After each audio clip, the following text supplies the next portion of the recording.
प्यारे नबी अलैहिस्सलाम सैयदना अबू बकर सिद्दीक रज़ियल्लाहु ताला अन्हु को साथ लेके हिजरत के लिए निकले हैं मक्कतुल मुकर्रमा से। अभी 1-2 दिन हुए हैं और आप अलैहिस्सलाम गार में तशरीफ रखते हैं। अबू जहल भी, उतबा भी, वलीद भी, जितने भी बड़े बड़े चौधरी हैं मक्के के, वो पागलों की तरह मोहम्मद रसूलुल्लाह सल्लल्लाहु अलैहि वसल्लम को तलाश रहे हैं। कहां चले गए? हमने तो अभी बदला लेना था नौजुबिल्लाह। अब जब वो तलाश रहे हैं, उन्होंने अपने बंदे भी लगाए, मुखबर भी लगाए, जासूस भी लगाए। तो चंद दिन के बाद एक जासूस ने आके अबू जहल को कहा, जो उन सबका बड़ा चौधरी था, गवर्नर था जो मक्के का उस वक्त, आके उसने कहा जासूस ने कि मुझे पता लग गया कि मोहम्मद रसूलुल्लाह सल्लल्लाहु अलैहि वसल्लम को कहां रखा गया है, लेकिन जिस बंदे को ये पता है वो कोई मर्द नहीं है, वो तो अबू बकर सिद्दीक रज़ियल्लाहु ताला अन्हु की बेटी अस्मा बिन्त अबू बकर है। अबू जहल को ये कहा उसने, तो जालिम था, नबी अलैहिस्सलाम का दुश्मन था। फौरन सैयदना अबू बकर सिद्दीक के घर पहुंच गया। ये जो अबू बकर सिद्दीक रज़ियल्लाहु ताला अन्हु हैं, ये इस्लाम लाने से पहले भी कोई मामूली आदमी नहीं है। अपने दौर का शहजादा है, अमीर कबीर आदमी है, दौलतमंद है, बहुत बड़ा इज्जतदाराना घराना मक्के में उनका, बागात हैं, महल है, शोरूम है उनके अपने, कोई आम आदमी नहीं। तो अबू जहल पहुंच गया सैयदना अबू बकर सिद्दीक के घर पे। उसने जाके जब दरवाजा खटखटाया सैयदना अबू बकर सिद्दीक रज़ियल्लाहु ताला अन्हु के घर का, तो सैयदना अस्मा बिन्त अबू बकर ने इत्तफाक से दरवाजा खोला। उन्होंने इत्तफाकन दरवाजा जब खोला तो अबू जहल जो था बड़े गुस्से में था।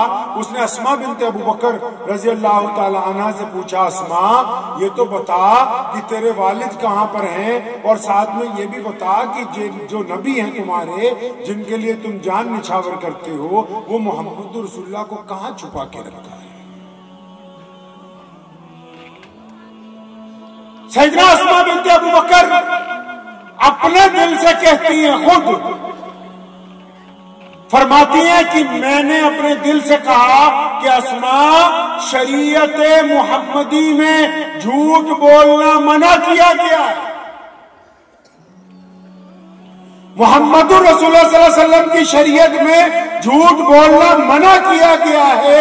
अगर मैं सच बोलूंगी तो ये दुश्मन रसूल है, इसको मोहम्मद रसूलुल्लाह सल्लल्लाहु अलैहि वसल्लम की जगह का पता लग जाएगा कि आप सल्लल्लाहु अलैहि वसल्लम कहां पर इस वक्त आराम फरमा है। और अगर मैं झूठ बोलूंगी तो नबी की शरीयत का नुकसान हो जाएगा, अगर फिर सच बोलूंगी तो ये नबी अलैहिस्सलाम को नुकसान पहुंचाता है। अब अस्मा के सामने ये चैलेंज आके खड़ा हो गया कि अगर अस्मा सच बोलती है तो नबी अलैहिस्सलाम की जाते मुबारका को नाउज़ुबिल्लाह नुकसान पहुंचने का अंदेशा है, और अगर झूठ बोलती है तो मोहम्मद रसूलुल्लाह की जो बुनियाद है, रसूलुल्लाह के जो अहकामात हैं, उनके टूट जाने का खतरा है। तो सुनो अस्मा ने क्या कहा। सैयदना अस्मा बिन्त अबू बकर रज़ियल्लाहु ताला अन्हा ने कहा बड़ी जुर्रत के साथ अबू जहल को, फरमाया सुन मेरी बात सुन, अब अपनी बात बंद कर दे। मुझे पता है, अबू बकर की बेटी को पता है कि मोहम्मद रसूलुल्लाह सल्लल्लाहु अलैहि वसल्लम इस वक्त कहाँ है, और मुझे पता है मेरे वालिद अबू बकर कहाँ है। मैं जानती हूँ, रास्ता भी पता है, जगह भी पता है, निशानदेही भी कर सकती हूँ। मेरे नबी ने कह रखा है कि झूठ नहीं बोलना। मैं सच कहती हूँ कि अस्मा को पता है, लेकिन तेरे में जुर्रत है तो मुझसे पूछ के दिखा। अस्मा मर तो सकती है, मोहम्मद रसूलुल्लाह का पता नहीं बता सकती है। पढ़िए कभी इमाम बुखारी को। लिखा अबू जहल ने इतना तशद्दुद किया, सैयदा अस्मा रज़ियल्लाहु ताला अन्हा का एक कान फट गया जिसमें बाली पहन रखी थी, जब पत्थर के ऊपर गिरी है मार की शिद्दत की वजह से लहू लुहान हो गई।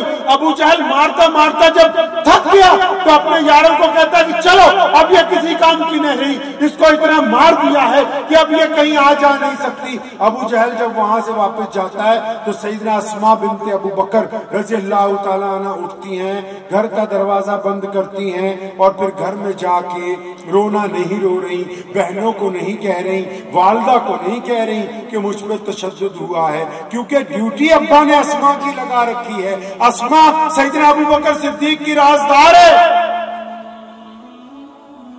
खामोशी से अपने जख्म को कपड़े के साथ बांधा अपने सिर को, और सैयदना अस्मा बिन्ते अबू बकर ने फिर दोबारा चूल्हा जलाया है और ताजा खाना बनाया है, और फिर रात के दूसरे पहर अंधेरे में अस्मा चली है अपने घर से। और घर कहाँ है? जहाँ आज खाना काबा है, जिसके ऊपर चांद तारे में घड़ी लगा रखी है, उसके दाईं तरफ घर है। और जाना कहाँ है? गारे सोर में, जहाँ नबी अलैहिस्सलाम आराम कर रहे हैं। आज हाजी जब उस गार तक जाता है टैक्सी करवा के जाता है, और उस गार की पहाड़ी इतनी ऊंची है कि उस जमीन से 5000 फुट ऊंची है। अस्मा चली है घर से खाना लेके जख्मी हालत में, और फिर उस पहाड़ तक गई, गार तक पहुंची। वालिद ने देखा, हैरत हुई, फरमाया अस्मा बेटा आज ये अजीब तरीके से सर पे कपड़ा क्यों बांध रखा है? अस्मा क्या बात है? अब्बा जी कोई बात नहीं, आप ये खाना पैगंबर सल्लल्लाहु अलैहि वसल्लम को पेश कीजिए। नबी अलैहि सलाम को पता लगा, प्यारे महबूब सल्लल्लाहु अलैहि वसल्लम पूछते हैं अस्मा बेटा बताओ तो सही हुआ क्या है? जब रहमतुल लिल आलमीन ने पूछा तो अस्मा की आंखों से आंसू निकल आए। फरमाया या रसूलल्लाह सल्लल्लाहु अलैहि वसल्लम अबू जहल ने आपका पता पूछने के लिए मुझ पर तशद्दुद किया है। नबी अलैहिस्सलाम ने हाथ उठाए अल्लाह करीम के दरबार में कि इलाहुल आलमीन अबू बकर पर और इसकी औलाद पर और इसके पूरे कुंबे पर आप करम फरमाए। अबू बकर जो कुर्बानियां दे रहा है, इसका खानदान जो कुर्बानियां दे रहा है, इसका बदला अगर कोई दे सकता है तो सिर्फ अल्लाह ही के साथ दे सकता है।